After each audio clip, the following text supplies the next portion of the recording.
All right. Good afternoon, everyone. As I mentioned, I am Jaime Del Rio. I am field organizer with Abundant Housing.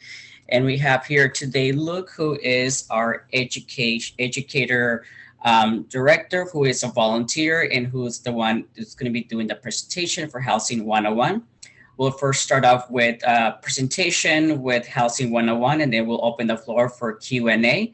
So just hold off your questions towards the end of the presentation, and I'll pass it to Luke. Thank you for joining in, though. Great. Thank you so much, Jaime. And welcome, everyone. As Jaime described, we're going to go ahead and dive right in. We've got 2 hours this afternoon. We're going to take the first 90 minutes or so of my presentation. I'm going to move through pretty quickly. So I would ask that if you have questions, make note of them, hold on to them, and then we'll have time for Q&A at the end because there's a lot of material to go through today. So just as Jaime said, I'm a volunteer. I do this in my volunteer capacity. I do have a full-time job. I work for an elected official on transportation policy, but I have worked in housing policy locally as a member of my neighborhood council, as an advocate for a number of years. So, I think we all kind of come to this conversation from different perspectives, and I just wanted to share a little bit about mine. This is our agenda that we'll go through today. The bulk of what we'll be doing is talking about our history and then also how that shapes our present. Frankly, there's been a lot of stuff in the news in just the last week or two that I've been actually struggling to sort of keep up with, but there's been a lot of stuff talking about how sort of decisions of 50, 60, 80 years ago are really sort of having profound implications for folks today. So you can kind of see it all over the news, but we're gonna touch on that as well, and then we'll sort of go through relatively quickly the last few pieces here, which I think are all important. But we really want to spend the bulk of our time today talking about the history of our housing policy and how that shapes our present. This is a picture of a hospital that no longer exists actually in northern Wisconsin, a little town called Superior. I share this because this hospital was built in the 30s, shuttered in the 70s. I lived in this hospital when it was an abandoned hospital. My family couldn't afford a home, and we lived on the third floor of St. Joseph's Hospital in Superior, Wisconsin for a couple of years. I share that because I think it's important to recognize that we all come to this conversation from different perspectives, and housing is incredibly personal for each and every one of us. For me, as a white male, I actually have an enormous amount of privilege in this space, as we'll see. And at the same time, as many of us, I've also had my own housing challenges growing up. And I think, we each, because it's so personal for each and every one of us, it's important to sort of recognize we each have our own story to tell. And if we were meeting in person, which at some point we might be able to do again, I'd love to hear folks' stories because I think that helps inform how we sort of think about this and look at these issues and come to understand them more through our own lenses. There are a few core ideas around this presentation today that I think we really want to be very, very clear. The first is that banning multifamily housing has all kinds of enormous challenges that come about as a result. Now, you may never have heard these terms, banning multifamily housing. What does this mean? You may have heard the term single family housing. What single family housing means is if you have a piece of land, whatever the size of that piece of land may be, you can only build one house on it. You can only have one family on that piece of land. If that piece of land is a tenth of an acre, a half an acre, 2 acres, whatever the size, you can only put one house on it. What multifamily housing means is that that same piece of land, you could have multiple families on it, multiple families living on it, more than one unit of housing, as we say. In Los Angeles, as we'll see, the bulk of our land is zoned. We have made it illegal to build one house on a single piece of land, wherever that single piece of land may be. The second key core idea in all this is that our housing policy is systemically racist today and has also been that way for a very, very long time. I would actually venture to say it has been that way since the creation of this country. So, we can go back way before that even. But in terms of our housing policy today, it is still systemically racist, and we'll see how that plays out. And what I mean by that is not that one particular policy or one particular individual or organization are being intentionally or explicitly racist. I mean that we can measure that by outcomes. What we see in the outcomes, the only way that we can understand why the outcomes are what they are is because of racism. And the third core central idea is that we distinguish between what are individual opinions and institutional opinions. Everyone has an opinion, but If the law is on a different perspective than your own, then you're just expressing an individual opinion, but the law is expressing the institutional opinion. The law is a group of individual opinions crystallized into a specific point of view that is now sort of the regulation that dictates what does go and what doesn't go. This is a map, and I like maps. I know they work for some people. I know they don't work for others, so I apologize if you're not a map person. But this is a map showing central Los Angeles, the city of Los Angeles. So it's got all the areas that are not city of Los Angeles cut out, like Hollywood, Beverly Hills, Santa Monica, etc. But it's color-coded pink and blue. This was something that the New York Times did a couple years ago, where they looked at a number of large cities across the country, and they looked at all the areas that they had zoned for housing. And areas that were zoned for multifamily housing, they color-coded blue, and areas that were zoned for single-family housing, they color-coded pink. And in the city of Los Angeles, of all our residential areas, 75% are zoned for single-family homes. And the majority of our residents live in multifamily housing. So in other words, the majority of our residents are confined to living on only a quarter of the land we've zoned for residential, whereas a minority of our residents, and let's be clear, that minority is wealthier and whiter, get to live on the majority of our land. So a couple things that's important to recognize about these central ideas. You know, on the upper left-hand corner, I've got a box here. It says all signs point to homes in Glassell Park, El Sereno, and El Sereno in Hollywood. This was an advertisement. You see these all the time on any kind of local paper, whatever. Where realtors are trying to get people to go to live in this or that community. And I think that is juxtaposed for me here with the headline below of why Afghan refugees aren't actually welcome in California, and the list on the right-hand side that was provided by the Biden administration of the top 19 cities where Afghan refugees would actually be encouraged to resettle because they were the places they could actually afford to live. For as much as we have liberal values, progressive values in the state of California, not a single California city is on the top 20 list provided by the Democratic administration for where Afghan refugees are welcome to live, because we treat housing as a commodity. We treat it as all signs point to homes because we want people to invest and make a bunch of money off of housing, as opposed to housing as something which everyone has a right to have a roof over their heads. And so I think that's an important part of this conversation around housing policy. And in Los Angeles, this is an op-ed just a couple months ago that appeared in the LA Times. You know, this is an important article that was just laying out like how LA is one of the pioneers of residential segregation. We were one of the earliest adopters of single-family zoning, which is how we segregated our region. And as described in an article in a book related to that article, was that the now classic view holds that the late 1880s to about 1910, African Americans found LA to be a fairly open city, residentially speaking, but after 1910, real estate restrictions on blacks increased and were difficult to surmount. African Americans could and did live throughout the city and were much less concentrated in any one area in 1890 and 1900 than they would be after 1910. The Negro settlers who were the first arrivals bought land and built beautiful homes in all sections of the city free from restrictions, but then came the Southern whites, and blacks faced the old terror of racial hatred that they had tried to forget.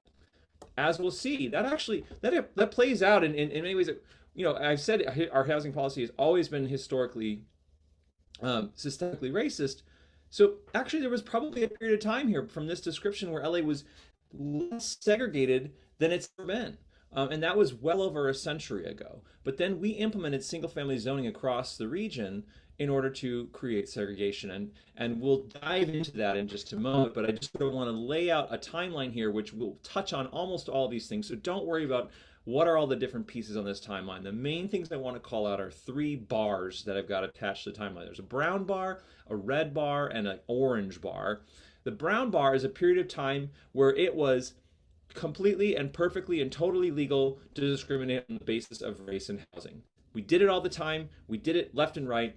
That is how housing was made available to folks. And you'll see that begins a little bit after sort of that period from the story I just provided the last slide, where we were talking about that there was not a lot of segregation in the LA area in the 1890s, 1900s until the 1910s, and then we see LA really kind of move in a direction of intentional residential and racist segregation in housing. And that red bar is a period of time that many of us have maybe heard the term redlining. This is a time, 40 years, where it's perfectly legal, that redlining was the law of the land. And as we'll see, that had profound implications for folks. And then the orange bar here is a period of time that it's not a clear start and end period of time, but it's a period of time where we essentially downzoned all across the region. We made it harder and harder and harder to build housing until such time as in the 1990s we basically built nothing for a decade.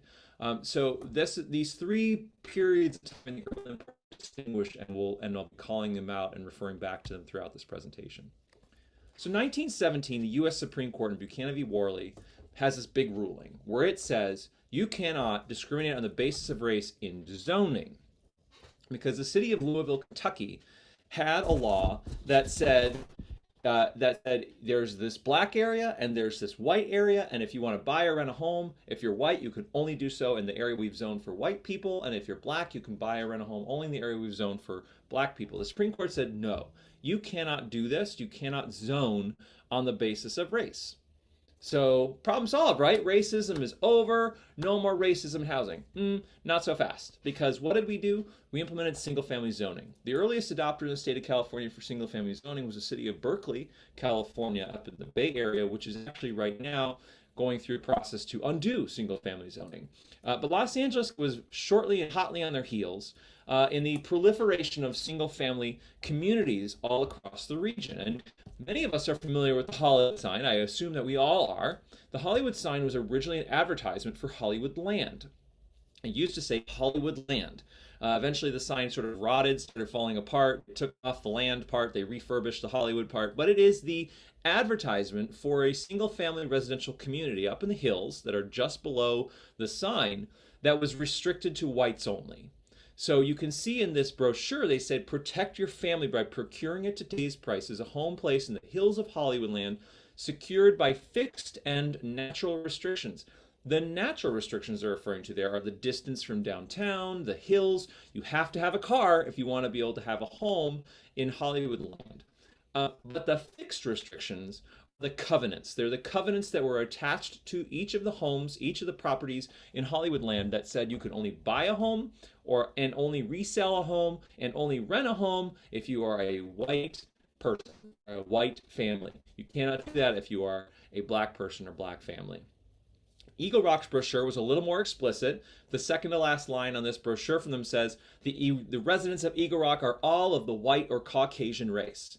Now, if you think this is only Hollywoodland and Eagle Rock, you are sadly mistaken. This was almost every single-family residential community across the entirety of the country, and certainly in the Los Angeles, Southern California area. And in Korg v. Buckley, just 9 years after the Supreme Court ruled you can't have racist zoning, the Supreme Court rules, but you can have racist covenants. So Korg v. Buckley in 1926, the U.S. Supreme Court says, yep, it's cool by us. You can have a racist covenant.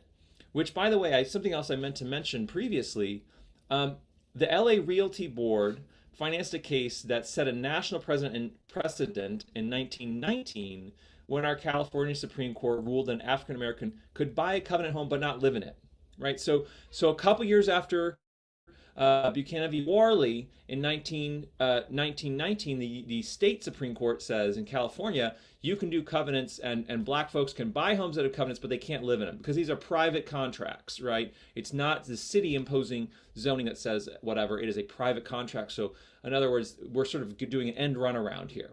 Well, Korg v. Buckley is the U.S. Supreme Court backing up what the state of California Supreme Court had ruled just 7 years previously. But it was right after that state Supreme Court ruling in 1919 that we see this proliferation of single-family zoning all across the region and here in Los Angeles especially.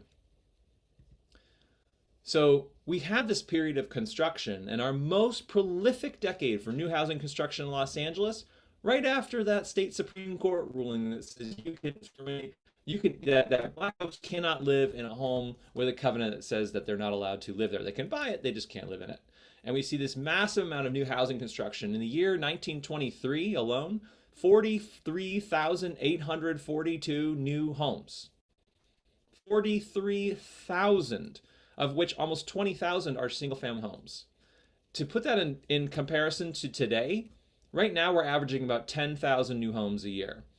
That chart on the right is a little flipped or whatever, but it is scaled approximately the same amount, same levels as the chart on the left. So you can see we're just not even remotely near the level of construction of new housing that we were seeing in the 20s, right after the rulings around what was allowed and not allowed for covenants in new housing construction. So we had the late 20s, you'll recall, we had the Great Depression. Right, the floor falls out from underneath the economy. We see these Hoover bills popping up all over the country. If this sounds familiar, if you're thinking about homeless encampments, this was happening a century ago with the Great Depression, with homeless encampments coming up all over the country.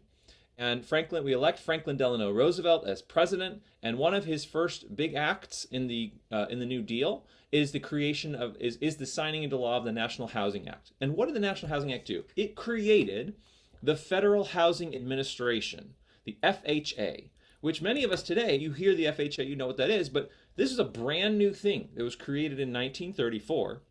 That FHA went on to create a Federal Home Loan Bank Board. This was the first time the federal government got into the business of providing loans. They were going to provide loans to individual home buyers through the Federal Home Loan Bank Board. This was a big, big deal. And what did that Federal Home Loan Bank Board do? They empowered a group called the Homeowners Loan Corporation, HOLC, to create maps to determine levels of risk.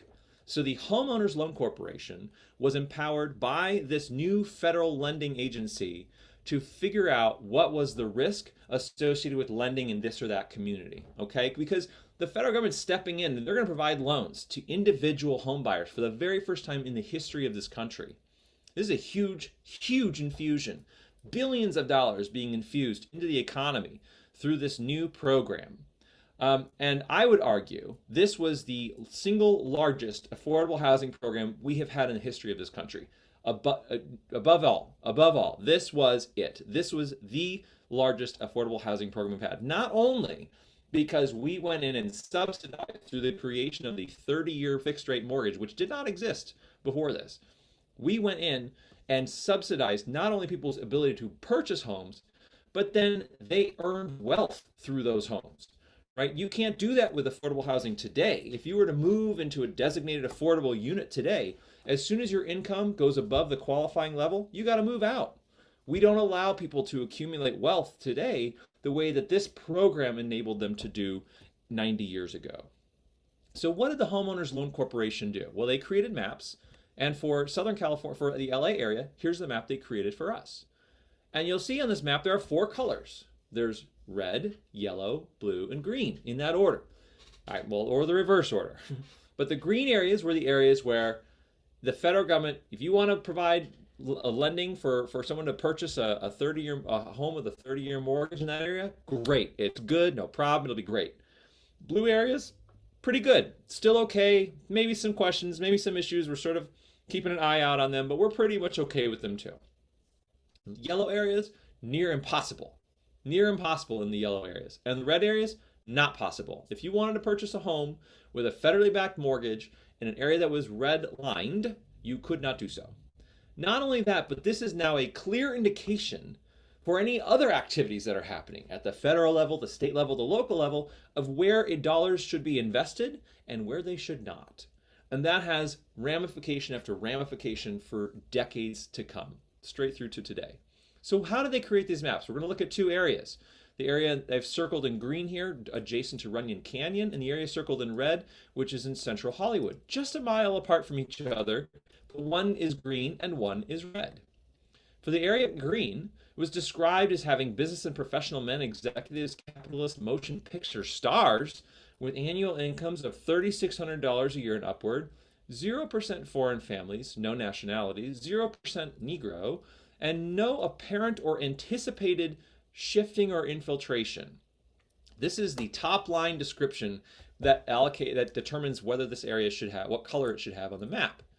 The further description down the page, because each area just got a single page description, talks about how there are provisions that also protect against subversive racial hazards. Now, that is very clear and intentional language.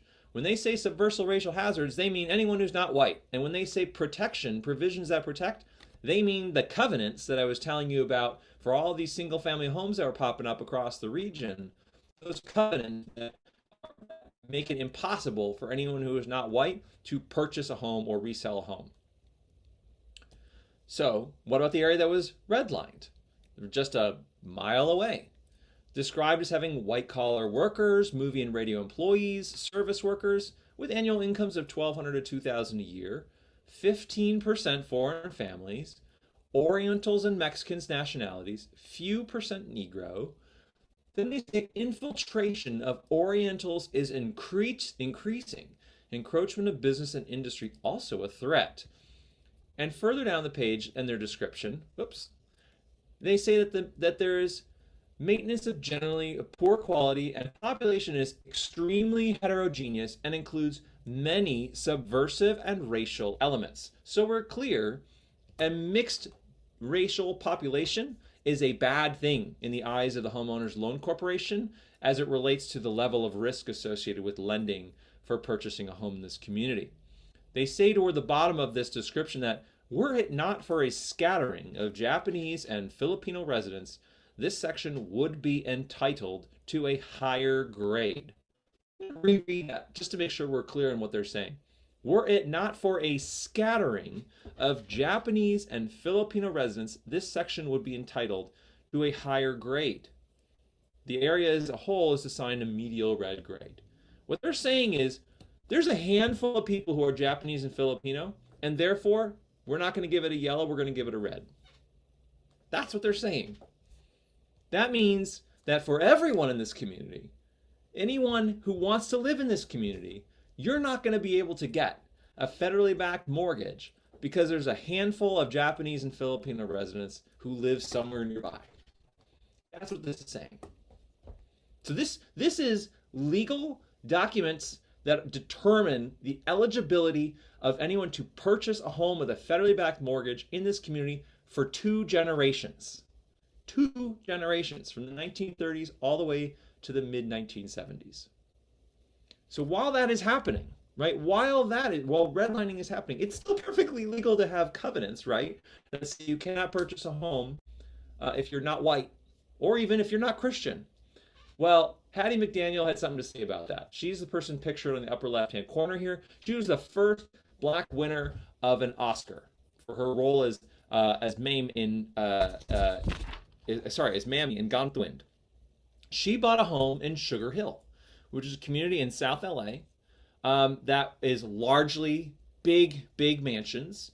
And this home had a covenant on it that said you cannot buy this home if you're not white. You can't resell this to someone who's not white. She bought it and she challenged it. And while she was in the midst of challenging, a few other big names in the black entertaining community bought homes in Sugar Hill as well. And a bunch of the white residents in Sugar Hill took them to court. And they went to court, and this was the very first time her 1945 court victory was the very first decision that a court made anywhere in the country against racially restrictive covenants, right here, Southern California. And this laid the foundation for this ruling in 1948 by the U.S. Supreme Court that said these are no longer enforceable in the courts, that these covenants, you can't enforce them in the courts. So that part that I had on my timeline ends in 1948 because that's when the courts say you can't enforce these documents, these covenants that say you can't purchase a home if you're not white or not Christian or whatever, that these are no longer enforceable in the courts. Now, just because the courts rule this way, I think it's also important to call out the sub-headline in the upper right-hand story here, which said the highest court refuses to declare the restrictions invalid. That's an important distinction because even though it's no longer legally enforceable in the court of law, as we will see, this still happens. This still happens for decades to come. That housing is still limited on the basis of race through this type of approach of covenants. There can no longer be enforced in the courts, but people find other ways. We start to see, and I don't touch a lot on this, but we start to see violence actually in many communities where all white communities start to threaten violence on black folks who want to purchase homes in their communities. We see realtors steering potential black home buyers away from majority, or excuse me, exclusively white communities. So these kinds of things no longer legally enforceable, but they persist for decades to come. The other thing I would note is that Supreme Court decision was 6-0. Even though there were 9 justices, 3 of them had to recuse themselves because they lived in homes with racially restrictive covenants. So this is all across the country that these exist. And even though the federal government has infused billions of dollars into the economy through the Federal Home Loan Bank Board that is providing these 30-year fixed mortgages to folks to allow them to afford housing in a way they never could before, there's still a lot of people who can't afford housing. So the federal government starts to build a bunch of federally funded housing, right? Like public housing for folks. But this housing is also racially segregated. This is explicitly racially segregated. There was actually some actions taken in Congress years after this program began to reinforce that this kind of public housing, you had white housing and black housing, and they were not to mix. So even though this is being constructed in thousands of units across the country in the 40s and 50s and even into the 60s, we see that all being racially segregated. And in California, there was such a reaction against publicly funded housing that people were so upset and hurt by it that we had a law on the ballot by the California Real Estate Association in 1950 that would require that any city that wanted to allow federally funded or publicly funded housing to be constructed in it had to first get a vote of the voters in support of that housing before they could proceed with it. Right? So if the city of LA wanted to fund the construction of 1,000 new city-funded housing units, first they would have to go to the voters to say, hey, voters, are you good with this? Well, this, of course, would have the effect of completely ending the ability to build new publicly funded housing, because this was seen as a way to get around people's objections, as a way to get people's objections to basically stop new housing from being constructed. And the law passed overwhelmingly, 2/3 in support. It is still the law of the land.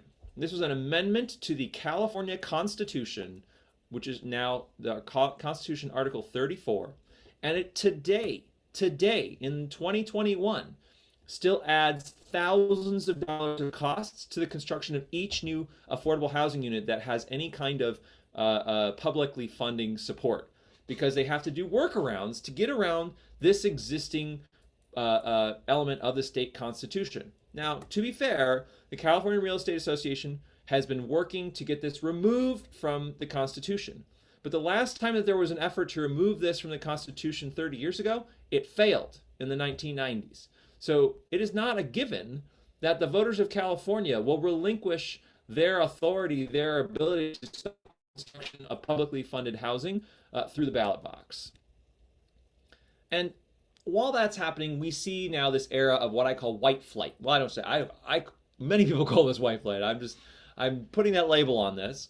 And in Los Angeles County, this is a prolific span of time for the creation of new cities across the county. LA County, many people may know, we have 88 cities in the county of Los Angeles. County 2 million residents, 88 cities. Over a third, more than 30 of those cities incorporated in one decade, from the mid-1950s to the mid-1960s. Over a third of all of our cities incorporated in a single 10-year span.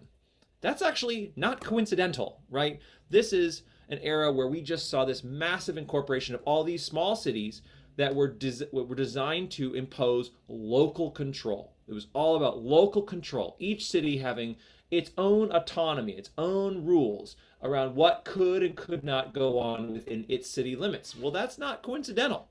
And there were 3 things that really enabled this proliferation of all of these new small cities across LA County. The first, and I'll refer to a book by a guy named Richard Rothstein, a book called Color of Law, came out a few years ago, really good book.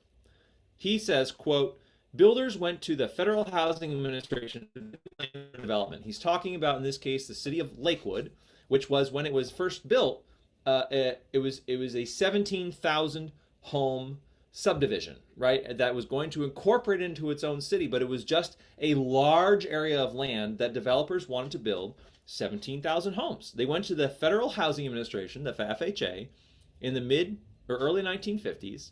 They submitted plans for development, and the FHA said, you know what? Those plans have to include a commitment never to sell a home to an African American. And furthermore, the FHA required a commitment that every single one of those homes would have a clause in every deed that prohibited the resale to African Americans or rental to African Americans. An entire city of 17,000 homes that was predicated on racial exclusion. This is what happened across LA, across the country, truly. But in LA County, we had 30 some odd of our cities, of our 88 cities, incorporated in this single decade span, where we saw this proliferation of new housing construction predicated on racial exclusion. And the second thing that really created this, resulted in this white flight, was our rapidly expanding freeway network. And I'll get into a little more in a moment, but I want to also note the third thing. I jumped ahead on the slide, but the third thing that resulted in the white flight was our contract cities. I won't get into too much around what contract cities are, but I think it's important to recognize that we had three things sort of confluence together. This support from the FHA for constructing single-family housing in new communities that were racially exclusive, our rapidly expanding freeway network, and contract cities across the county that allowed for this proliferation of all these new cities and white flight in this period of time. And with the freeways, the big thing that led to the freeway growth was the Federal Highway Act of 1956. Again, mid-1950s to mid-1960s, really important period of time in our white flight era, and this proliferation of all these new cities being incorporated across LA County. That Federal Highway Act of 1956 was basically a giant shot in the arm to the construction of freeways all across LA County, because what the federal government said was, hey, every dollar you want to spend, we'll give you $9. We'll give you $9, so that every, if you want to build a freeway that's going to cost $1 billion, you only have to spend $100 million. We'll give you $900 million to build that freeway. Well, guess what? We had plans to build freeways for a while, but they're really expensive to build. And so the federal government coming in and matching every dollar with $9 basically made this happen everywhere. We just went bonkers building freeways all over. And the thing that I think a lot of people kind of forget, because they're all just part of our communities today. When you drive on the freeway, you're on the freeway. Those were communities that we tore out to build our freeways. Those were communities that were removed or gouged through. And there were very intentional choices about where the freeways went, about which way they turned here or there, about which communities they would get built through and which they would not. And today, and this is something that I could also put later in the presentation about the impact of our housing policies today, but this is actually a Western Avenue overcrossing of the 10 freeway. And I share this because this is Sugar Hill. So that community I shared with you earlier about Hattie McDaniel, and she went to court and got the first court ruling that ever was against racially restrictive deed covenants, and all of these black entertainers who were buying up large mansions on Sugar Hill. Well, we had a choice back in the 50s about where to put the 10 freeway, and we chose to put it right through the middle of Sugar Hill. Now, Hattie McDaniel's house, still standing. It's about 150, 200 feet from the freeway, but it's still there. But a lot of the homes that were purchased by a lot of these folks were ripped out, and this is what's there today. And we had a choice where we could have either gone through sorority fraternity row around USC or gone through Sugar Hill, and we chose Sugar Hill. So you might be thinking, well, gosh, are we doing anything in the right direction?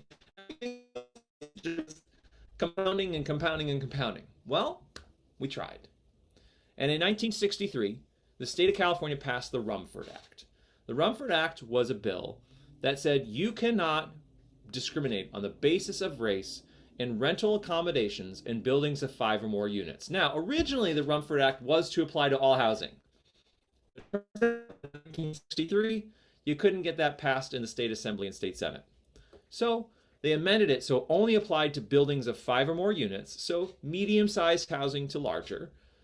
And subsequent to that, the state of California had a ballot measure, Proposition 14 in 1964. I'll just read you the first paragraph from this, or the first sentence from this brochure in the upper left-hand corner, that a yes vote will restore, in bold, to California property owners the right to choose the person or persons to whom they wish to sell or rent their residential property. So we're clear? They always had that right. They always had that right. The only right that was taken away from them with the Rumford Act was that if you were a property owner of a building of 5 or more units, you could no longer discriminate on the basis of race. But you could discriminate on any other reason. You could still on the basis of ability, of disability, gender, you name it. There weren't any of these protections, right? Well, I don't know about gender. I'll pull that one back. But there were a lot of reasons that you could still discriminate and make choices, as it were.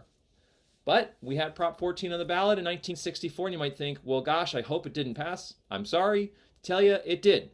It passed overwhelmingly, 65% in support. And in LA County, that number was 70% in support of discriminating on the basis of race in housing accommodations in LA County. Sorry, I'm taking just a moment here. I just need to... So, after Prop 14 passed, though, after this passed, the federal government cut off all of its housing funds to the state of California. So at least there was some acknowledgement at the federal level of, this isn't great.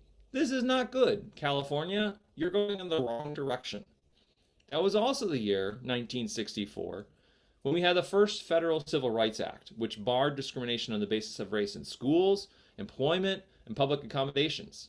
It would take some years before we saw anything around housing, but at least that the federal government was moving in the direction in 1964 with Lyndon Johnson as president.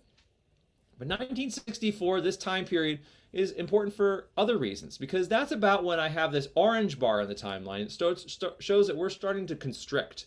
We're starting to sort of make it harder and harder and harder to build new housing. So this is a depiction here. This photo is of one of many what we call dingbats in LA, and what I'm describing is our quintessential affordable housing.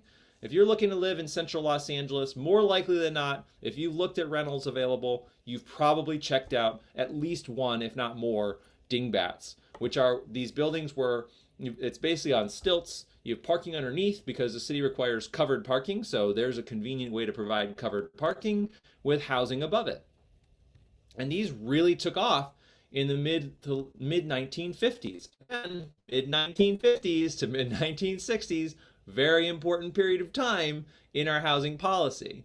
But in the mid 1950s, we started to see this dingbat boom going around. But we increased in LA the parking minimums to 1.25 spaces per unit, which as a result of that, what would happen is that architects who design these buildings, because any building, you're going to have an architect on it, right? They would work backwards. So they would look at the size of the land and they would say, okay, you can build, you can accommodate 10 cars, so you can build 8 units or whatever. So they would figure out how many units of housing you could build based on how many cars you could put on a piece of land, which, by the way, is what they still do today. It's what they still do today in Los Angeles and actually most of the state. In 1964, the same year that we said, no, we've overwhelmingly to once again allow discrimination on the basis of race in buildings of 5 or more units, by the way, many of which were dingbats, right? So a lot of these dingbats that got built in the late 50s, early 60s, in the Rumford Act, they could no longer keep non-white folks out. Well, what did we do in 1964 when we also voted overwhelmingly to allow discrimination on the basis of race again? We also, we just increased the parking minimums just a little bit. Just a little bit. Now, I tie these two things together, the Rumford Act and Prop 14 and parking minimums, because they happen next to each other. And I think it's also important to recognize, because that little increase in parking minimums, because architects would work backward, this ended the production of dingbats apartments. That ended the result of a little increase in parking minimums because, as it turns out, once you increased it to 1.5, it no longer penciled. No longer made sense because you go and you go, well, okay, I can fit still that same area that could only hold like 10 cars. Now instead of 8 units, you're going to do 5, right? Or only 6 or whatever. And now it no longer is affordable for someone to just put up a dingbat apartment on this piece of land. And so it stays, I don't know, a single family home or whatever. So we saw the end of dingbats, which is part of the reason that if you think about dingbats today, they all look like they came from the Jetsons or something. Like they've got that, like they'll have a little star on it or some fancy little name with a cursive or whatever, something that feels very much like it's straight out of the Brady Bunch. That's not coincidental. That's because we made it illegal to build them, essentially made it illegal to build them in 1964 with that little tiny increase in the parking minimums. And in 1968, the federal government finally says you cannot discriminate on the basis of race in housing. Now, here's what's important to recognize about this. So I said the Civil Rights Act passed in 1964. They couldn't get housing into it. They got public accommodations and other things, but they couldn't get housing in it. They tried and they tried with housing. And it was considered to be, and has been described as, the most filibustered bill in the history of the U.S. Senate. So anyone thinking that housing is not a hot button topic when it comes to race, I got news for you. I guarantee you your parents lived through this. I guarantee your grandparents were part of this. I guarantee you, because this was one of the most hot button issues for years and years and years. And it was only a week after Martin Luther King Jr. was assassinated that finally the Senate relented and allowed this bill to move forward, and it passed and was signed into law by Lyndon Johnson. But it was only after the assassination of Martin Luther King Jr. that we were able to get this done. But at that time, in 1968, where we finally said, you know what, you can't discriminate on the basis of race anymore in housing, right? We didn't say we're going to make up for the generations and generations that we just gave money hand over fist to only white people. We didn't say we're going to go ahead and make up for that. We just said, oh, you know what, where things are now, okay, we're not going to allow discrimination anymore going forward. But at that point in 1968, that Federal Housing Administration, which had been providing mortgages and supporting mortgages for 30 some odd years, almost 90% of those mortgages had only gone to upper class income neighborhoods, white folks. Only 11% had gone to lower and middle class neighborhoods. I guarantee you almost all of those, also white folks. That means the federal government had already been going for several decades, for at least a generation, if not a generation and a half or 2 generations, pouring money into those green and blue areas that were racially restrictive, covenanted communities, single family communities that were only available to white folks. And now, finally, in 1968 says you can no longer discriminate on the basis of race. Well, that's good. But by the way, those redlining maps are still the law of the land. And by the way, if you haven't been able to buy a home in a community where the federal government has been demonstrating that it's invested, you're going to have a much harder time building wealth. And all those people who have bought homes in those communities, they're accruing wealth hand over fist. That's now the way it is, but we're no longer discriminating on the basis of race. Just 2 years after that, in the state of California, we passed the California Environmental Quality Act. I think it's important to connect these dots.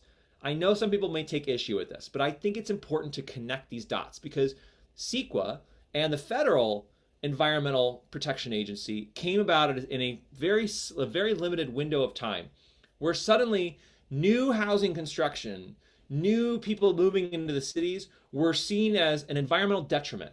And CEQA, while it was originally intended strictly to apply to like large public works projects, big, the stadium construction or freeways or, massive things, within just 2 years applied to every single new thing getting built. Every single new home had to have CEQA clearance. Every single one. So we passed a law just a couple years after we said no longer discriminate on the basis of race. We were moving through the civil rights area, which is really fraught and really difficult. And the man who came into office saying, and I didn't read the quote from a couple slides previously, but saying that he was on board with Prop 14, that he was going to defend Prop 14. Now, the measure that said you can discriminate on the basis of race, I'm great with, is now the guy who signs into law the Environmental Quality Act. Now, I'm saying this not because I think CEQA was bad, but when we see how it's been applied, it has overwhelmingly been used to oppose the construction of new housing in cities where people could walk, bike, take transit, in communities where they need housing. It has made it harder and harder and harder to build housing across California. So we see this era of constriction. And from the mid 1960s to the mid 1980s, and in the middle of that, our city council president in the city of Los Angeles, John Gibson, had a fiery statement on some of the rezoning that was happening in a bunch of our community plans across the city of LA, where he said, what you are doing exactly, and I think you know it, is instead of giving people a chance to move around the city and be able to buy a single residential lot, you've decided the house has to be on a larger lot and is therefore more expensive. You have made it impossible to do anything but just make the ghetto larger. That's exactly what you've done. Now, when I said single family housing means a piece of land, whatever the size, you can only build one home. What he's referring to here is that a bunch of our community plans in the city of LA, we changed them so that the single piece of land had to be even larger for a home, to be for one home to be built on it. We made it, instead of 5,000 square feet, 10,000 or whatever. So we're basically just forcing, by virtue of zoning, that people have to live further and further apart, which also makes it more expensive if you want to be able to live in that community, which also makes it that much harder if you're not someone who's been able to have a home, accrue wealth, accumulate wealth for years and years in advance of that to be able to live in one of those communities. And what does that do? It puts inordinately more pressure on the communities that haven't downzoned to accommodate the housing needs of our community, which is exactly what we're seeing today, 50 years later. And in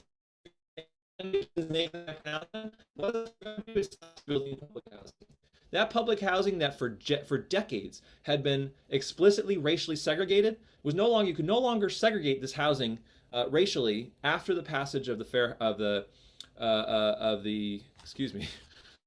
Housing Act in 1968. And Nixon gets elected in office, and one of the things that he does is, we're just not going to build federally funded housing anymore. We're done. We're out of the business of this.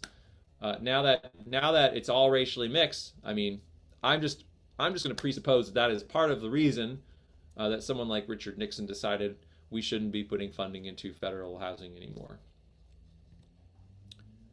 We also have this period then we have the 1950s to 1960s, right, where white flight and the freeway construction and downzoning, and then that leads into urban renewal. This is a community that no longer exists in Los Angeles, but did for a century, and actually was one of the most racially mixed integrated communities anywhere in Southern California. If you know what community this is, good on you. This was Bunker Hill. This is what Bunker Hill looked like once we went in with urban renewal, where we not only removed all the homes from an area that had been redlined because it was so racially mixed, we flattened the hill. We flattened Bunker Hill to build the music center. What is now, we also built the Walt Disney Concert Hall, the LA County Hall of Administration. There's the courthouses, the LA Department of Water and Power, a bunch of stuff up on Bunker Hill. Used to be this very racially mixed, very income mixed residential community. One of LA's first sort of wealthier communities, actually, back in the late 1800s, where people would live up on the hill and they'd take the funiculars down into the banking area communities along Main and Spring Streets. That sort of fell into some level of disrepair. Redlining had a huge part to do with that. And subsequently, in the 1960s, we just tore it all out. So it wasn't until 1977, with the Community Reinvestment Act's passage at the federal level, we finally did away with redlining maps. It took 40 years. We finally got rid of redlining maps. And just 1 year after that, again, I tie these things together, okay? I tie together Fair Housing Act and CEQA because they happen right at the same time when people are in a similar perspective. They're in a similar space, right? Like these things, not like one's way over here and one's way over there. People are dealing with sort of similar issues, looking through different lenses, right? So at the same time we finally say redlining maps are gone, what do we do here in California? we passed Prop 13 overwhelmingly that says if you already have a home, great. You're good. You will never see your property taxes increase by more than 1% a year. You are good. If you're looking to buy a new home and you haven't bought before, good luck. And as we see today, that is played out in such a way that people who are looking to buy homes today are living next door to, if they're fortunate enough to be able to buy a home, they'll probably be next door to someone who's been in their home for 20, 30, 40 years, whose property taxes are 0.5% or something of whatever that person is going to be paying buying brand new. This, not only did we have at this point in the mid 1970s 40 years of the federal government pouring money to primarily white folks to be able to buy homes and accumulate wealth. Now, with the passage of 1978 of Prop 13, we've said, and now you have it for life, and you will never have to worry about another property tax bill again because it is fixed in place for life. This also had the effect of shifting the tax resources for the state of California away from property taxes to primarily a combination of income taxes and sales taxes. So the state of California used to rely overwhelmingly on property taxes because, by the way, property's been expensive in California for a while. So for us, it was like, okay, let's use that as our base of financial support for the state. Well, once Prop 13 passed, we could no longer do that. So now we have what is, to the state's credit, a pretty progressively tilted income tax. So above a certain income level, you pay a pretty decent amount of your income to the state. But then we have sales taxes, and sales taxes are inherently incredibly regressive. And so we've seen a shift of our state's reliance for generating revenues away from our wealthy homeowners toward low-income renters. And in Los Angeles specifically, just a few years after passes, and this is sort of where I cap off that 30 or that 20-year span of constriction, we passed Proposition U. And Zev Yaroslavsky, who's photo here in the lower left corner, was a city council member at the time, went on to become a county supervisor. This was his idea, put this on the ballot, and it passed 70% to 30%. Proposition U passed overwhelmingly. And what did it do? It immediately downzoned every single major thoroughfare in the entire city of Los Angeles. And it was seen largely as a reaction to a couple things I've depicted on the upper left, or excuse me, the top bar here on the screen, which is the West Side Pavilion on the upper left-hand side, the Fujita building in Encino in the center there, and the Beverly Center in West LA in the upper right-hand side, because these were big construction and people were reacting to this, didn't want this. But the net effect of this law of Proposition U passing, which downzoned every single major corridor across the city of LA, still the law of the land today, was to effectively wipe off the map the ability to construct about 1 million apartments. Like that. Gone. 1 million apartments, wiped off. Can't be built. So, I say this because I think it's really important to recognize when we come to this space around housing, a lot of us see this through the lens of we just need more money, we just need to put more money in it, we need to invest in low-income housing. That is right. It's right to the degree that we need the resources. It's not right to the degree that that's all we need to do. Because we have a serious issue with the zoning, because we invested enormous amounts of resources in making it harder and harder and harder to build housing in LA. And as a result, we effectively built a wall, right? We built a wall around Los Angeles, making it impossible to build new housing across the city and almost anywhere except a few communities. And this is what that looks like on a chart. So this chart was put together a couple of years ago over at UCLA by a professor over there, where he identified that if you looked at all of the zoning changes in the city of LA, back in 1960, again, that's right in the middle of that white flight era, we had the zoned capacity. In other words, you could have, if you built every single piece of land in LA out to its maximum, you could have built it up to 10 million residents. Now, I think today, you're like, well, 4 million residents, 10 million seems like a heck of a lot of people, and it is. But that would be the zone density about the city of San Francisco. So the city of LA had the zone capacity to have about as many residents as the city of San Francisco has today, back in 1960. Well, after 30 years of constriction and making it harder and harder and harder to build housing, we got that number down to about what we have as a population today. And it's only been through minor little revisions and changes here and there that we've sort of barely kept pace with population growth since then. And the most important and significant thing that we've done was passing Measure JJJ in 2016. This is the very first time that I can identify that the voters of Los Angeles voted in support of more housing. We want more housing across the city of LA, and JJJ created the Transit-Oriented Communities Program, which is the single largest and most successful program we have to create new affordable housing.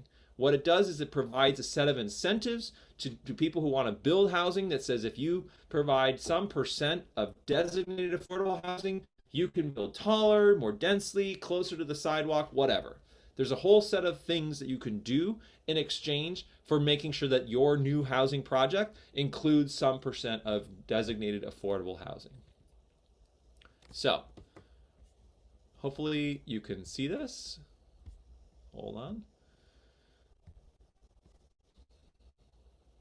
What's something that's clearly a scam, but Americans have been conditioned to believe is normal? This.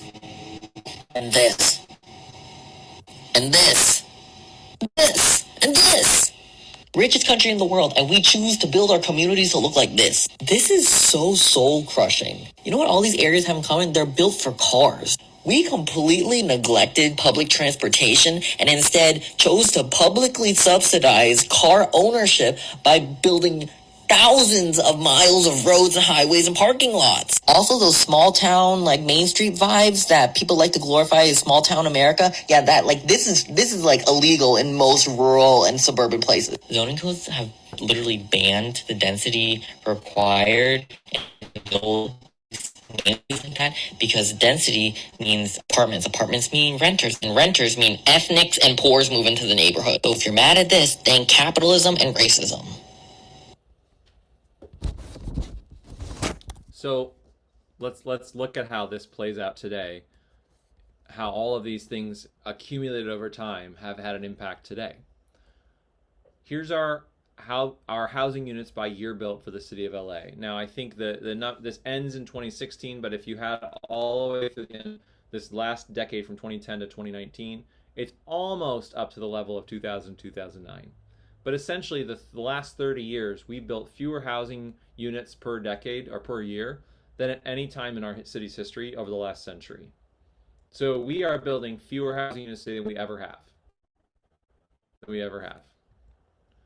And how does redlining play out? How does redlining, this map that was how we determined where federal investments were made through the Federal Home Loan Bank Board, and which also drove a lot of other decisions about where to invest and where not to invest, how does that play out in all kinds of other things today? Well, here's our freeway network.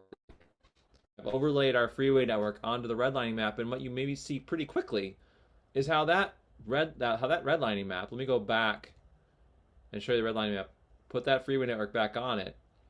That freeway network basically is right through redlined communities. East LA has 6 freeways through it. 6. And many of us may have heard the story of how the freeway that was stopped through Beverly Hills. Well, guess what? Beverly Hills was a green-lined community. Beverly Hills is one of the wealthiest communities and has been for generations in LA. So not a huge shocker that they successfully fought the construction of a freeway through their city. But most of the areas that were unsuccessful were already areas where the federal government had basically walked away from any kinds of investments because they were so richly mixed. Look where we put our federally constructed public housing, also in almost exclusively redlined areas. But we see now all kinds of stories. I mentioned this at the start of the presentation, but all kinds of stories about how this is playing out other ways. We're actually seeing that our formerly red and yellow lined communities in Los Angeles are 7 to 8 degrees hotter than our formerly green and blue lined communities. Think about that on a day like today, where we're going to be up around 90 in the middle of November. Our communities that were formerly redlined may be 7, 8 degrees hotter than those communities that are formerly green and blue lined. Our communities that are formerly redlined have less safe streets They're more dangerous for people walking, biking, taking transit, even people driving. And a big part of the reason it's not hard to think about this.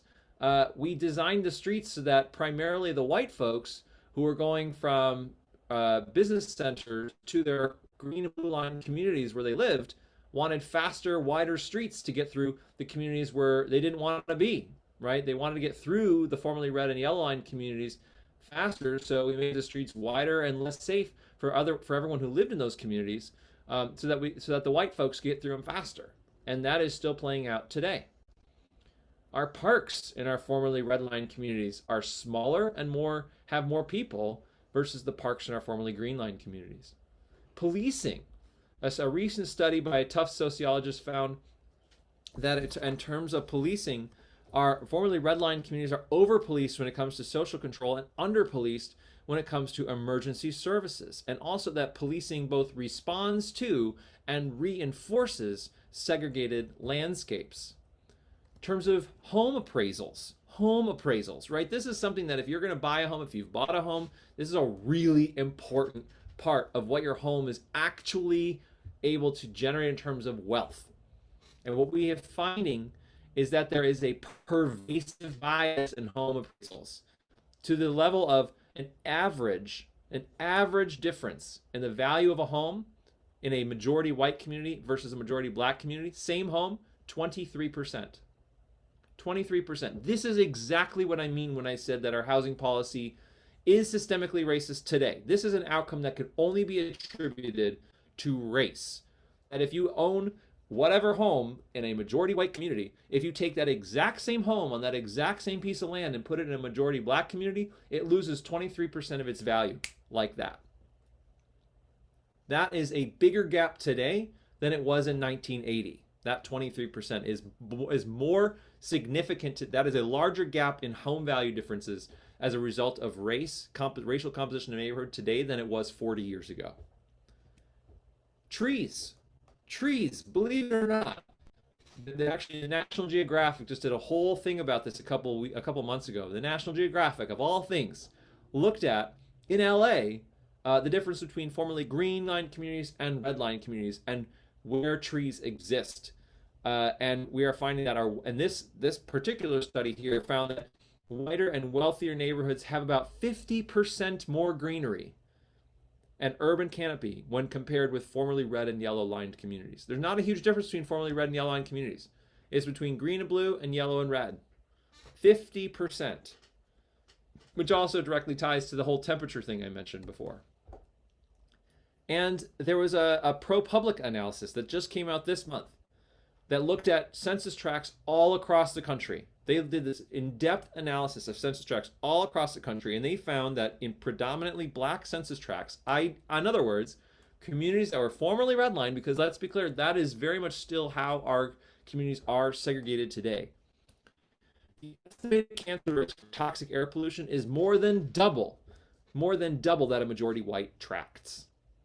So our redlining policies, the ways that we segregated out our communities that didn't used to be as segregated, right? From that story that talked about in the 1890s, 1900s, there was much more racial mixing. We segregated out our communities for generations, and this is the result of those actions. And then COVID, which at some point I hope to not have to include this slide, but I think it is still way too pertinent. I hope that we get through this pandemic at some point, but we're still in it. I'm still doing this virtually.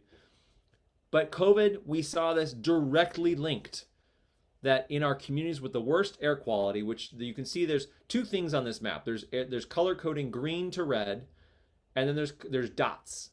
And the green to red is the Cal Enviro screen, which looks at quality air pollution levels in communities. And the green have the best air quality, and the red have the worst air quality. And it just so happens that our communities with the worst air quality are also almost all areas that had been redlined, and the areas with the green are almost all communities that had been green-lined. I should say that is not a coincidence. It also just so happens that the areas with the worst air quality see the highest rate of COVID. Those dots that are tiny little dots to big dots, that's rate of COVID. That's not numbers. That is the number of people with COVID over 1%. It's the percent of people in a community dealing with COVID in that community. And in the areas with the worst air quality, also the areas with the worst rates of COVID. These things are linked on down the line. Systemically racist housing policies playing out today. It turns out LA, from a recent study looked at 221 metropolitan regions across the whole country, we're 6th most segregated. And we are just as segregated today in 2020 as we were 30 years ago. More segregated than cities like Cleveland or Philadelphia. We are also a city where 45% of our white households own their home, while only 20% of our black households own their own home. That is, right there, another example of systemically racist housing policy. Again, no one's going to say, well, the policy that's the problem is this, right? It's not this one policy or this one policy. You could maybe point to something, but not like a policy that says only a white person can do X, right? Like that policy does not exist anymore. But what we have is the echoes of generations of policies that were much more explicitly the case, and then things that we did to make it harder and harder to change those policies over time. This is a racial dot map that's part of the 2010 census. There was a look from the 2010 census. At some point, I'll hope to get the 2020 census version of this. But this actually shows, you can see sort of the spread and sort of a density of people across the LA basin. The colors on this map, there's blue, which is for a white person, orange, which is for a census-designated Latino person, green, which is for a census-designated African-American person, and red, which is a census-designated Asian person. And what we see on this map is that the blue dots are almost all areas where they're further spread out. The orange dots are almost all really clustered closely together.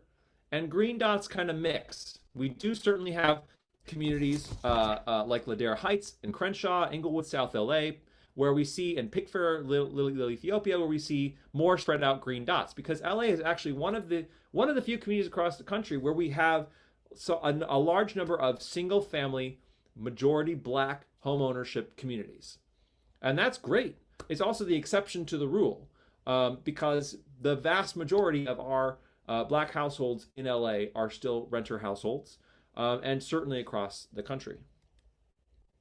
So one more sort of to put a fine point on this constriction piece and how that plays out today. The California Legislative Analyst's Office looked at this question about 5-6 years ago, and they found that, not coincidentally, building less housing than people demand makes housing more expensive. Okay, the LAL, for those of you who are wondering, is one of the most dry, boring places to work if you really just want to do policy and don't really care about what anyone thinks of it, don't really care what it does. They're great for you. You just want to be in an office and crunch numbers. So they don't really usually come up with anything that's particularly exciting or innovative or anything like that. And they basically are like, look, you're not building enough housing. Okay, that's what they sort of concluded, right? And I think I tie these, the first chart in the lower left we've already seen, right? That's that chart which shows how we constricted from a zoned capacity in LA from 10 million down to 4 million. To this chart in the lower right-hand corner, which I'm sorry it's not any clearer, but shows California's average home price versus the United States average home price. And this is by decade, starting with 1940. And this is important because people will sometimes say, well, California's always been expensive. I even myself basically alluded to that a few minutes ago, right? California's always been expensive. And it is true that California home prices have generally been higher than the rest of the country. You can see that in 1940, 1950, 1960, 1970. But once we've fully constricted, we've made it almost impossible to build new housing almost anywhere across the region, across the state. What happens? Our housing prices explode.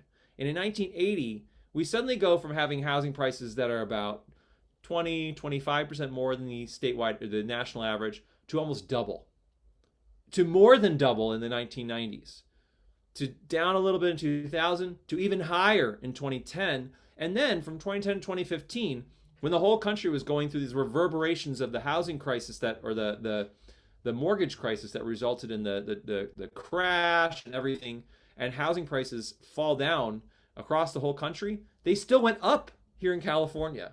We've done such a phenomenal job making housing an investment vehicle and not something that is just something we provide for folks because they need to have a home. And what is another way we look at this? Another way we can measure this. This is a study that looked at the 30 largest metropolitan areas across the country. All 30 of them are on this chart. And what they've done is looked at on the left, the percent of housing costs as a percent of earnings. So if the average earning in an area is $100,000 a year and the average housing cost is $50,000, that's 50%, right? 50 of 100 is 50%. And then on the bottom, from the left to right, is the ratio of people to homes, right? So if there's 100 people and there's 50 homes, it's 2, right? There's 2 people for every home. That's all this is. It's how much is housing as a percent of incomes and how many people for every home. That's all they did here. And look at this. This is an incredibly powerful chart because it is showing us to a significant statistical degree how closely related the cost of housing is to the amount of homes we have available for people who live in a community.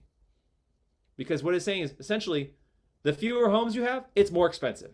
That's what it says. You know, that LAO, that Legislative Analyst Office report said that too, but that's what this chart says. It says if you have more people, an area that has more people than homes versus some other area, it's going to be more expensive. And where's LA on this chart? We're all the way in the upper right.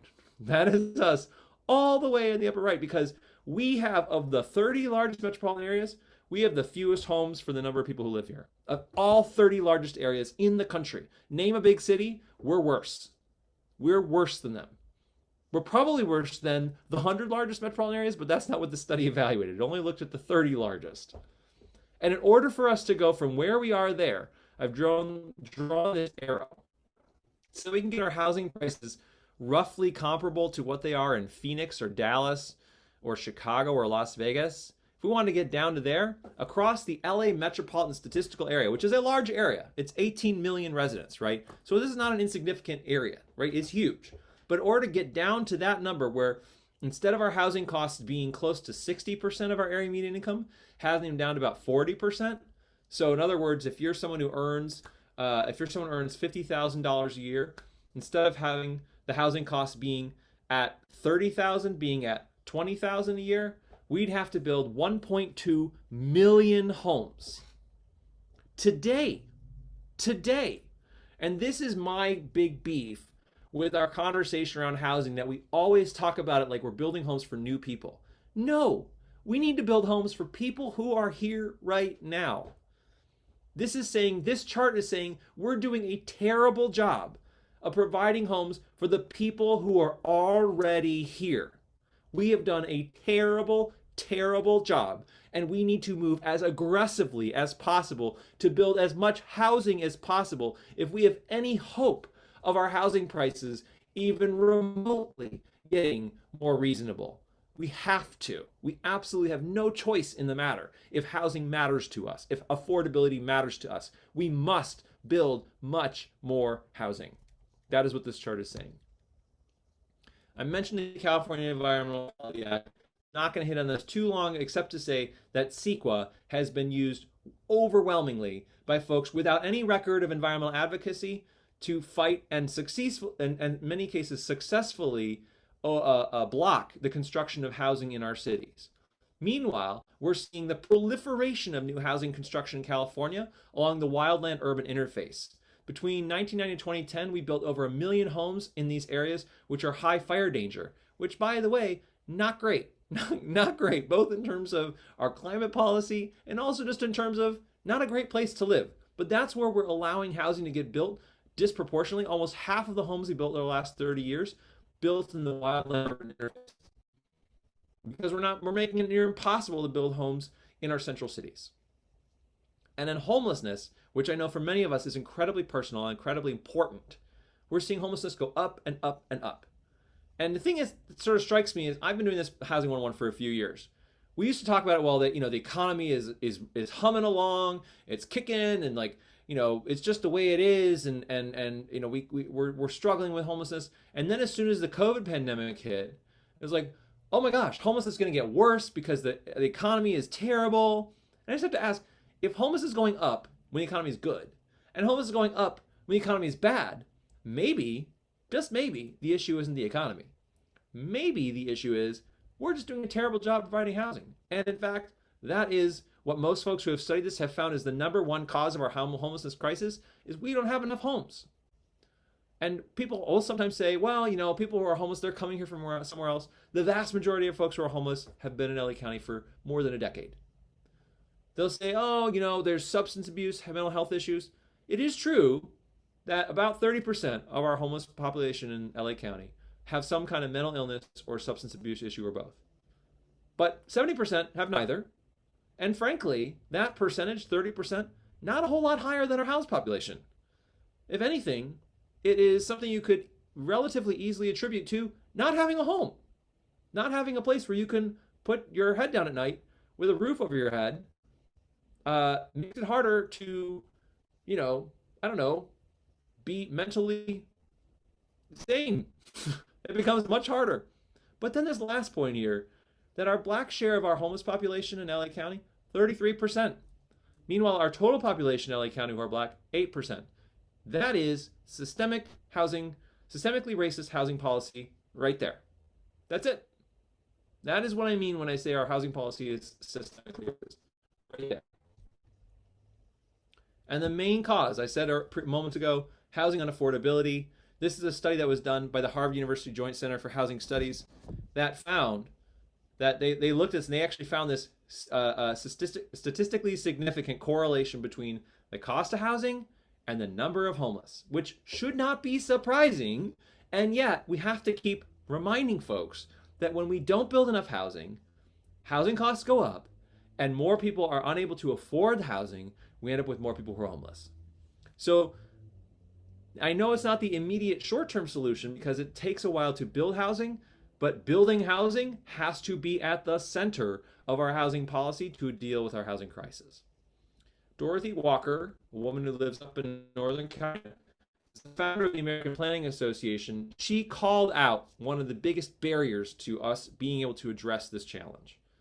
And she said in a recent op-ed that appeared in the Streets blog US a couple of years ago, the very people who support progressive change elsewhere use local control of land use to prevent structural changes in their communities that would advance the cause of racial justice. She's calling out the folks who have the Black Lives Matter sign on one side of their yard and the don't build this apartment building in my neighborhood on the other side of their yard. That's who she's calling out here to say, I'm great with progressive change so long as you do it. I don't want to see it in my neighborhood. I don't want to have that change happen to me. And she says, as long as the people who own land are already housed have total control over growth and change their communities, we will never, not we may sometimes, we will never achieve true racial justice and social equity. She's saying as long as we're giving the control over our decisions to each of these individual little land use authorities, it's this city, this city, this city, or it's this planning body, this one, or this community association, or that one, we're never going to get to the point where we have true racial justice and social equity in this country. And here's one more way to look at this question. So this is that map, the pink and blue map showing the city of Los Angeles, single-family zoning, multifamily zoning across the city. I've offered some depictions of some of those communities, and I think the most glaring one that many of us probably can picture in your mind is the Condo Canyon on the lower left-hand corner, where just outside of UCLA in Westwood, along Wilshire Boulevard, we allow 30, 40-story condominium towers where the next plot of land in only a single-family home. So we have this stark difference between these condominiums and then all these single-family homes that proliferate across Westwood otherwise. But each of these communities, the Encino Hills, the lower upper left-hand corner, the North San Fernando Valley upper right-hand corner, Condo Canyon lower left-hand or Westwood, and Westlake MacArthur Park area lower right-hand corner, I provided a depiction here, but now I'm going to show you something else. And what this is two numbers. The first number, which is a combination of numbers, it's a 82.6 to 87.8 or 72.4 to 79.2. That is the average lifespan for someone living in that community. And the lower number, which has a dollar sign attached, that's the average median household income for someone living in that community. Here's why I'm providing this. Zip codes are the single greatest determinant of how long someone will live. And the greatest determinant of a person's wealth is not their income or even their parents' wealth or income, it's their grandparents' wealth. It's the people who are able to buy homes in this community or that community that were racially exclusive, right? That were whites-only communities. So in other words, what this is saying is we are currently today sorted in a way that makes it harder to live longer in communities that we said only black and brown folks can live here, and makes it easier to live longer with more wealthy communities where we said years ago only white folks can live here. And we're still sorted. Whites over here, blacks over here, almost exclusively the same way today as we have been for a century. So to conclude this piece of family housing or a multifamily housing ban, it has been an incredibly successful affordable housing program for white people, almost exclusively. Not completely exclusively, but almost exclusively, a very successful affordable housing program, with the federal government giving billions of dollars to this program, allowing and enabling people to build wealth for generations, allowing them to write off on their taxes, their mortgage insurance, or excuse me, their mortgage interest. And then with Prop 13, we've seen this huge shift in municipal government funding away from property taxes to sales taxes, which has put a greater property tax burden on new homeowners as well, and then the institutional agency and power that we confer on homeowners, that we give them over all others. And I offer this last thing here too because we hear a lot about luxury housing, what's luxury housing, etc. This is a chart that shows over a span of 7 years, the change in values of single-family homes across different cities in the state of California. And it breaks out land value and structure value. And this is an important point in this because what we see here is that the real luxury of our housing crisis, it's not the homes, it's the land. It's the land. And why is that the real luxury? Because it is so hard to build housing. The best way that we could bring that down is if we allowed more homes on a piece of land, right? So if land is getting more and more expensive, why do we continue to restrict it for only one home? Why wouldn't we say, well, gosh, if 4 families could build a home here and live here, that would make it far more affordable for them. That's what some folks have been trying to do. That's why we at Abundant Housing LA have been very supportive of things like SB 9. But that is a key part of the question here. It is the land that is getting more incredibly expensive because we have made it so difficult to build homes for so long. This is not the solution to our housing crisis. It never was, but we certainly tried it for many, many years. The whole idea of drive till you qualify is something that we did for a very long time. It doesn't work, and frankly, it's a nightmare for our climate. So who's in charge around here in our LA region? Our county's population of 10 million residents would make us the 8th largest state in the country, larger than any one of the states shown in blue on this map. And the 10 smallest states' populations combined, still fewer people than live in just our one county. And all these maps, they're all about to change. We're going through redistricting right now across the city of Los Angeles, you may have heard. County of LA is being redistricted. All of our congressional and state senate and state assembly districts all being redistricted. They're all shifting, they're all changing. So who's in charge in an environment like this? And then what's not changing is the map on the upper right-hand side, which shows the cities in LA County, most of them, not all of them, but most of them. Each one of those cities has a different zoning plan. Each one of those cities has different elected officials, different city administrators, different city planning officers. They all have different rules, different regulations. So who's in charge with that? That's a rhetorical question, by the way. So here's our theory of change at Abundant Housing LA. We believe 3 key things in theory of change. That abundant housing is key to everyone having a home they can afford, communities being more livable and sustainable, and addressing the urgent climate crisis. Again, it is 90 degrees in the middle of November here in Southern California, which, by the way, we've been obliterating records the last 2 days with this heat wave that hardly anyone's really talking about. And we're also in an incredibly dry, record-breaking drought right now, which has no signs of abating. So climate crisis is here, my friends, and we need to be doing things ASAP to really address it as much as we can. In terms of everyone having a house they can afford, one of the things the Legislative Analyst Housing Report that I referenced earlier also mentioned is that affordable housing programs do have a role as a supplement to broader changes. So in other words, LA's Transit-Oriented Communities program that I mentioned, Measure JJJ from 2016, has a role to creating new affordable housing. Ultimately, they said that policies just need to be changed to allow more private housing construction in our coastal urban areas. We just have to change the zoning to allow for more housing. We can certainly finance new housing construction as much as we want, but if we don't change the zoning, we're not going to get new housing. We're seeing that with Measure HHH, which tried to fund a bunch of new homes, and then it ran into our zoning policies. We also, as part of our theory of change, believe that communities need to be livable, sustainable. This is a study from the Smart Prosperity Institute of Canada a couple years ago, which looked at the cost per household for all sort of municipal services. Everything from police to busing to roads to storm and wastewater, sidewalks, water supply. Turns out it's all just a heck of a lot more expensive in an environment where people are more spread out than an environment where they live more closely together. And I think this is an important note, especially when we hear folks say, well, gosh, if you're going to build that new apartment building, where are we going to get the water?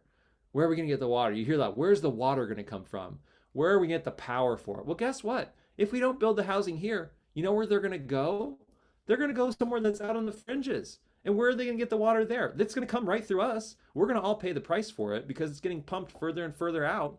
But we're not going to get any benefit from it because it's going to cost us that much more to provide that service way out on the fringes rather than in the city center. If anything, if we're concerned about where we're going to get the water from or where we're going to get the power from, then that means we should want more people living in the city center so they're not all living out on the fringes, making it more and more expensive and more difficult to provide the same level of service. And finally, in terms of addressing the urgent climate crisis, the UN's International Panel on Climate Change from several years ago's report found that reaching the 1.5 degrees Celsius target, which by the way, we're already over 1 degree, so we're not far from the 1.5, would require a 40% reduction in energy use in transportation. Guess what our biggest greenhouse gas emission source is in California?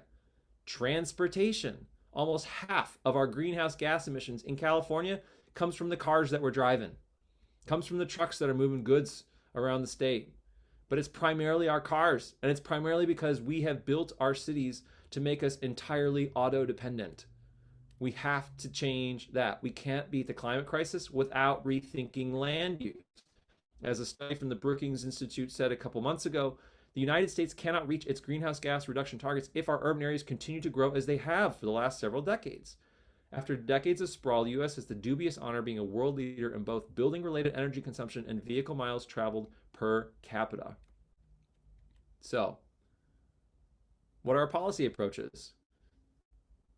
This is a single-family home in a single-family neighborhood in Los Angeles. And I note that, I think Rick Cole noted this, because for many years now, we've been having this conversation like, well, if you get rid of single-family zoning, it's going to destroy the neighborhood character. This is perfectly legal to construct. And I would look at this and say, well, gosh, isn't that a multi-unit apartment building? Most people would look at that and think that probably. No, it's a single-family home because guess what? Single-family zoning does not have anything to do with the size of the thing built on the land. It has to do with saying only one family can live here. And you can't have multiple families here. You can't have multiple generations of a family here. Just one family. That's it. So our pro-housing agenda has 4 key components. 4 key components. 1, make it easier to build more homes. Legalize more homes. Don't just legalize it, but make it easier with more funding, with faster approvals, whatever that needs to happen in order to, we're making it simpler, easier, faster, cheaper to build homes. We need to fund affordable housing. And the cheaper we make it to build new homes, the easier we make it to build new homes, the more that the dollars we put in affordable housing build more homes in order to help us end homelessness. And then finally, we need to strengthen renters' rights, because one of the key issues we see in our housing policy today is that because we continue to restrict new multi-family housing largely to areas where we've allowed it for a long time, the people who are suffering almost the most, ironically, from our construction of new housing today are people who are of the fewest means, right? Who are people who are living in some of our older apartment buildings that are maybe smaller, and we're going to build a much larger apartment building there or whatever. And so that is not a solution. We need to make sure that the folks who are living in rent stabilized housing, who have been living in a community for a while, whatever the case may be, that they have the strongest rights possible. We should not be building new housing at the expense of the most vulnerable people in our communities. So if you're thinking about getting involved, one thing we really want to drive home, which is still happening right now, that we are in the midst of final approvals all across the region of the Regional Housing Needs Assessment the updates to cities' housing elements all across the state. And that is one way you can get involved. The FAIR plan was put together by Pacific Urbanism. We're in partnership with them, where we're basically saying, LA, you need to put more of the housing in the areas where the jobs are, which, by the way, is mostly West LA and Westwood area, which, by the way, has been one of the most racially exclusive communities for generations. So don't get to do that anymore. We're saying we've had it, enough. That is where we especially need to be building more housing. Other areas as well, but like that's where the focus of this is primarily. So if you want to join us, abundanthousingle.org/membership. You can volunteer at abundanthousingle.org/volunteer. You can donate. You can follow us on social media.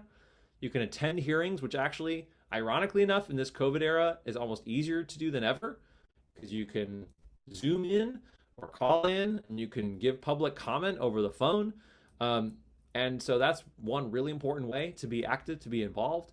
Most of this stuff is available online to see what is being proposed, to see how you can be engaged. And I would just tell you that as someone who has served in my neighborhood council for years, one of the easiest things for people to do is to show up to say we don't like a thing. And we get a lot of that.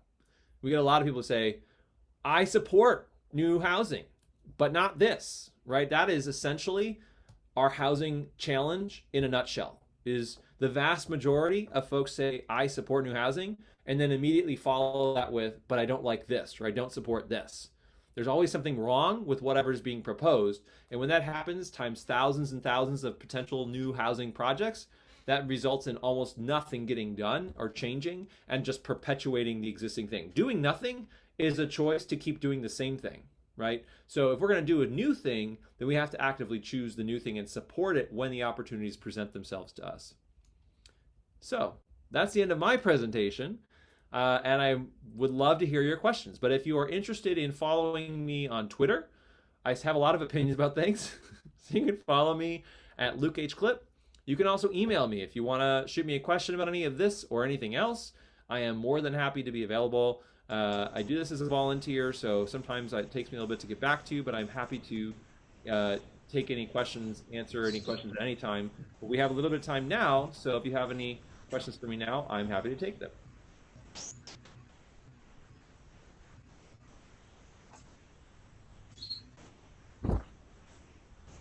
Jaime, I think we're getting a little noise on your end.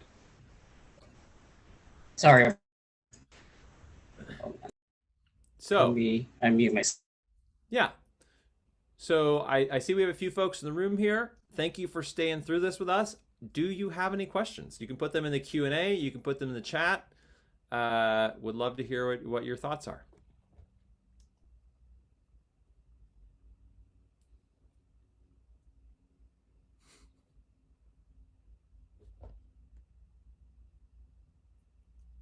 Don't be shy. I know I bowled everyone over. I know it's Saturday and it's lovely outside, but I guarantee you. All right. Where exactly are we in the RENA process now, and what would it mean to get involved? Thank you for your question, Lilia. Jaime, you want to speak to that?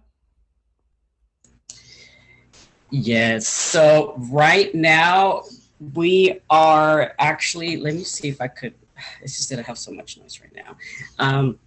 So exactly what the process with the RENA goals is that we're trying to, right now, it depends on the neighborhood we're talking about. Right now, there's different cities that they're trying to implement their housing plan. So right now, depending on the neighborhood you want to focus on, okay, so Santa Monica, okay, great, that's very helpful. So right now, it looks like the housing element for Santa Monica has been approved. But we still looking for more advocacy in Santa Monica. They just approved it actually a couple of weeks ago. So it looks like the final is moving forward, and it just needs to be certified by HCD. So that is a process of the housing element with Santa Monica. I mean, one thing I would just say is RENA is one thing, but then there's more stuff happening subsequent to that. You know, you mentioned Santa Monica. Santa Monica right now is having a whole fight around replacing a parking structure in downtown Santa Monica with affordable housing. where if any of you are familiar, Santa Monica has a bunch of large parking structures located along and near the promenade. And one of those structures has been proposed to be replaced with an affordable housing development. And that's getting a lot of pushback from the community, and who are now organizing to designate that parking structure as historic in order to bar the construction of new housing in place of that parking structure. And what's sort of interesting to me about that particular fight is that even at its highest occupancy, when there's the most people who are parking in Santa Monica, like on a lovely summer weekend afternoon or something, only about 2/3 of the parking structure spaces are full across all of the parking structures in Santa Monica, and they have thousands and thousands of empty spaces. So they could get rid of this parking structure, and frankly, probably not really a huge issue at all. But we're seeing a lot of pushback on that particular proposal. And I think that's the kind of thing where RENA is sort of the immediate thing that's sort of wrapping up right now. But there's going to be a lot of these sorts of things coming up and already happening right now. So Lilia, if you're interested in getting involved in stuff like that, I think there's plenty more opportunities. So I see we've got a few for sure. Q&A, so I want to get to each of them. Christina asked if the presentation is available to watch again, or would I wait in the next month or two? I would say I think that it's going to be the next month or two. Yes, Jaime? Yes, we'll have it available on YouTube. Carl asks, I know there was recently an attempt to repeal Article 34, sponsored by Ben Allen and Scott Wiener. Any updates on how that is going? So my understanding, Carl, is that is aiming for the 2024 ballot. So we should expect that to be on the ballot during the next presidential election. I think they've been aiming to put that on a ballot where they're anticipating the highest percent of sort of progressive, left-leaning voters to be there. They had been aiming for the 2020 ballot, and then the COVID pandemic hit, and all the legislative efforts in the state house basically became about COVID and nothing else, and so it stopped. It had already advanced over, like, unanimously, I want to say, through the state senate, and then it stopped in the assembly. I believe they're aiming for the 2024 ballot now, for that to appear before the voters again. So we are hopeful that will happen, and when that happens, we will certainly be supporting that effort. An anonymous attendee asks if I would mind talking a little bit about contract cities. Don't mind at all. So contract cities, I referenced that earlier in the presentation when talking about white flight and how this was one of the key things that led to the contract cities, were the key things that led to white flight. So when we had this incorporation of all these cities, right, over 30 cities in just a single decade, one of the biggest challenges to incorporating new city is standing up a police department, a fire department, a new library system, schools, whatever the case. There's a lot of stuff, right? Like, you don't just go, aha, we're a city, right? So if the city is, like in the case of Lakewood, was a housing subdivision that is incorporating as a city, Lakewood was actually the very first contract city. And what that means, what they did is they said, okay, we're going to contract with the LA County Sheriff, and we'll have a Lakewood division of the county sheriff. We're going to contract with for their policing. We're going to contract with LA County Fire Department to provide our fire services in the city of Lakewood. We're going to contract with LA County libraries for a Lakewood library. So they basically contracted with the county, right? So the county already provides this stuff in unincorporated areas. So they incorporated as a city and said, we're going to contract for all these things. And they were taken to court, and the courts eventually ultimately ruled in favor of contract cities being a legal approach to how you could stand up a city. And once that decision came down, we saw the proliferation of a bunch more contract cities across the region, because this was a far easier way to very quickly incorporate as a city and not have to then also stand up all these things. Instead, you just collect the property taxes, collect the sales taxes, and pay out to all of your different contractors to provide the services that you would otherwise need to be trying to figure out how to set them up yourselves in your own individual cities. So I hope that answers your question, anonymous attendee. So Sean asks, is there a rough percent number worked out by any one of the studies done on how much of the currently constricted, such as by single family zoning, housing lots in the city of LA would need to be changed to higher capacity to hit some of the goals outlined here, specifically the number of housing units population? That's a great question, Sean. So, you know, here, I'm kind of a math guy, and let me see if I can kind of get at this relatively quickly. So City of LA is 4 million residents. I said in our region of 18 million, we had to build 1.2 million new homes just to get down to the affordability of like a Portland or Dallas, which by the way, not the most affordable, but more affordable than here by a long stretch. Well, if you take that 1.2 million and you just allocate that percentage of how much of the 18 million live in LA, that's about 250,000 new units. Those were 250,000 new units just in the city of LA. Now, again, because it's a regional issue, just building that 250,000 and then nothing else across the rest of the region isn't helping us, right? Like, we have to be thinking regionally. We have to be thinking about all of the cities, about the county. You know, everyone is part of this. It can't just be solved just by the city of LA acting by its own. But just in the city of LA, that 250,000 units of housing, you know, that's probably, if we were to say like half of our single family homes, we allowed 2 units on those properties, that probably would account for that. You know, something like that, maybe a third. So it's not huge, right? Like, we're talking about, I mean, for a lot of people, that'd be huge, right? For a lot of people, that'd be a big deal because, like, you know, they're used to their entire community being just single family homes. And the thought of, you know, all the homes in their block, you know, a third or half of them having 2 units may be terrifying. But, you know, but at the same time, that's very different than saying, okay, well, we're only going to allow, you know, massive buildings on these, you know, in these 3 communities in like Koreatown, downtown LA, and North Hollywood, and that's it. And we've solved our housing crisis, right? Like, it's a very different approach. If we allowed just a little bit more across the whole city, it'd have a much more significant impact than what we're doing today, which is allowing a lot in very, very, very few places across the city. Okay. Let's see here. Why am I...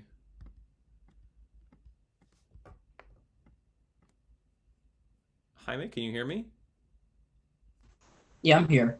Okay, I don't know why, but my oh, there we go. Okay. So I hope, Sean, I answered your question there. I don't see any other questions in the queue. I'm just going to go ahead and throw my contact info back up again just one more time. So if anyone wants to email or follow me on Twitter or message me on Twitter, I'm happy to engage with whomever. Yeah, so I'll stick around for just a couple more minutes if anyone else has any other questions. But otherwise, I think we have one more question that just popped up in the... Wait, did we? In the chat? Oh. You're welcome, Lilia. Glad that you were here. Thank you so much. I'm also going to pop in my email address if anybody's interested in getting more involved with abundant housing. Please feel free to reach out to me. We have over 20 local chapters within the LA County in ways you could get involved either with the housing arena goals, the housing elements, or any other sorts of housing advocacy. Please reach out to me. I just pop in my email right here, so feel free to connect and reach out to me. And you're welcome, Supriya. And I would just also say, we're not doing Housing 101 again this year. What we are planning on doing, and I think it's also a little contingent on sort of the uncertainty of the pandemic, but what we're planning on doing is that the last weekend in January, either Saturday or Sunday, we're going to do what we call a Forbidden City tour. Well, it'll be a walking tour, or we'll walk through a neighborhood and see what was no longer legal to build, what we've made impossible and illegal to build somewhere in central Los Angeles. And I'll lead that tour, and we'll just have a conversation on a, you know, hopefully lovely, we'll see, a Saturday or Sunday afternoon, and walk through a couple neighborhoods and just kind of talk about, like, you know, can't build this, can't build that, here's why, here's what, you know, here's what's legal to build here. And so we can see firsthand, like, what are the implications, what are the ramifications of the way we've changed our housing policies over the years. So that's something we're aiming to do in late January. If you have any interest, if you have anyone else you know or can think of who you think might be interested, we certainly would welcome. But we're not going to be doing another Housing 101 in 2021. This is the last one for the year. Thank you so much for being here for it.